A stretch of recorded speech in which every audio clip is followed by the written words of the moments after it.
Координация сновидения. С началом жизни каждый человек попадает в определенную ситуацию. Я родился в бедности, и мне не выкарабкаться. Я вынужден довольствоваться тем, что мне доступно. Мне приходится делать то, что положено. Эта ситуация гипнотизирует, захватывает, и человек оказывается во власти сновидения наяву, которое с ним случается. Пока он сновидит эту ситуацию, она все больше утверждается в зеркале мира. Так человек, пребывая во власти своей реальности, одновременно поддерживает ее. Бедные беднеют, а богатые богатеют. Помните, в предыдущей главе говорилось об иллюзии дуального зеркала. Именно фиксация внимания на отражении превращает жизнь в бессознательное сновидение, в котором вы находитесь полностью во власти обстоятельств. Реальность давлеет над вами, пока вы, как завороженный, с беспокойством следите за происходящим в зеркале. Точно так же внимание погружается в кинофильм на экране, только в жизни это погружение гораздо глубже. Вы загипнотизированы отражением, оно буквально тянет вас за собой по зеркальному кругу. Как превратить свое существование из бессознательного в осознанное сновидение, которым можно управлять? Нужно понять одну простую вещь. В этом мире есть вы и есть зеркало. До тех пор, пока ваше внимание сосредоточено на отражении, вы пребываете внутри зеркала. Все, что там происходит, происходит независимо от вас. Ваша жизнь похожа на компьютерную игру, в которой правила определены не вами. Конечно, вам дозволено предпринимать какие-то попытки оказать воздействие на то, что там творится. Но вы лишены главного, у вас нет возможности выйти из игры. Между тем, в заперти вас удерживает лишь одно ваше внимание. Вы способны выбраться из зеркала. Внутри него бессознательный сон, снаружи осознанное сновидение. Реальность одинакова, что с этой, что с другой стороны, ведь зеркало дуальное. Но там, в зазеркалье, не вы управляете реальностью, она управляет вами. Там вы находитесь во власти иллюзии, будто отражение можно изменить, прикоснувшись к нему руками. Но такое возможно лишь с этой стороны, где внутреннее намерение становится внешним. Для того, чтобы выйти наружу, нужно перевести внимание с отражения на образ. Осознав, что стоите перед зеркалом, вы обретаете способность формировать реальность по образу своих мыслей. Освободившись от иллюзии, вы должны в соответствии с пятым принципом перенаправить ход мыслей с «не хочешь на чего хочешь», с «не нравится на что нравится», с болезни на здоровье, со средств на конечную цель. Если вы понаблюдаете, на каждом шагу вам приходится мириться с обстоятельствами и подчиняться неизбежным, как вам кажется, вещам. Вы привыкли воспринимать сновидение пассивно, как есть. В лучшем случае вы пытаетесь противостоять событиям, отстаивать свой сценарий, бороться с течением вариантов. А надо всего лишь изменить свое отношение, образ перед зеркалом. Тогда вы перестанете быть пленником игры, она начнет развиваться вне вас и по вашей воле. Из фишки вы превратитесь в того, кто бросает кости. Но теперь вступает в действие новое правило.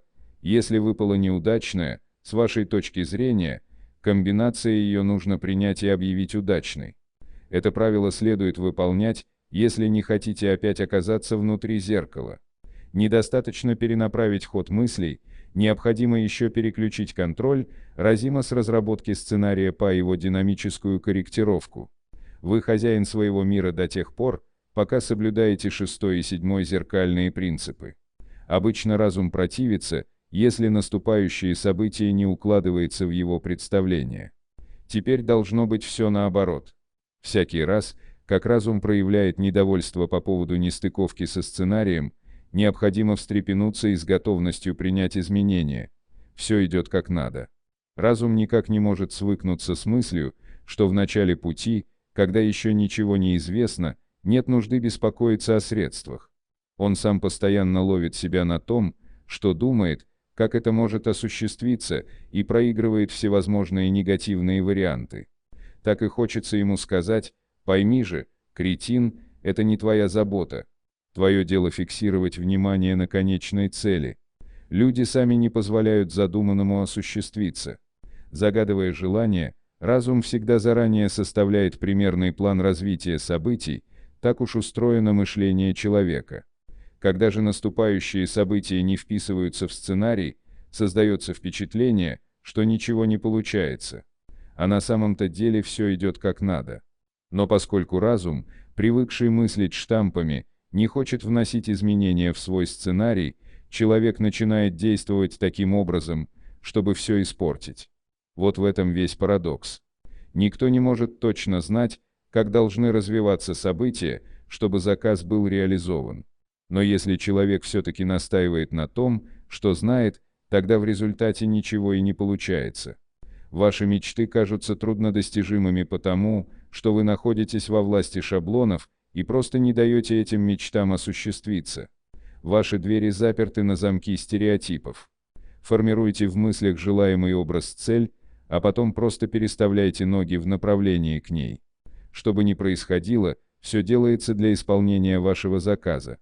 Возьмите себе намерение вершителя, все идет, как надо, потому что я так постановил. В своем мире я распоряжаюсь, как хочу. Я уже не во власти обстоятельств, но и не пытаюсь управлять ими. Прокручивая в мыслях целевой слайд, я формирую не обстоятельства, а конечную картину мира, в котором намерен жить. Попытки повлиять на события – это работа внутреннего намерения разума, который старается отстоять свой сценарий. Разум не может знать, что его ждет на пути к цели.